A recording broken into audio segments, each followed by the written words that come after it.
এটা হচ্ছে আমাদের গ্রামের ধান কাটার পরে ধানের থারা বাঁধে এভাবে। আমাদের বড় ভাই তারা আছে, এভাবে থারা বাঁধে। 3-4 দিন আগে ধান কেটে ফেলবে। ধান কাটার পরে বিলে ধান শুকাইলে এভাবে তারা বাঁধে। তারা বাঁধার পরে এটা আমাদের বাড়িতে নিয়ে যাওয়া হয়, গাড়ির গড়ি বা খান্দে নিয়ে যেতে হয়, বাড়িতে নিয়ে যাবে ধান কাটার পর।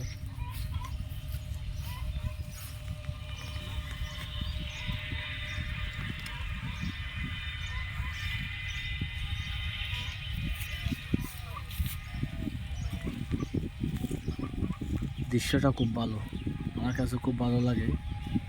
মাশাআল্লাহ, আমাদের বাইতেরা বাঁধতেছে ধান।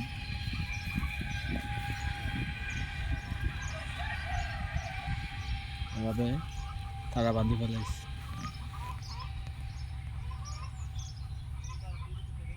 ইনশাল্লাহ আবার দেখা হবে।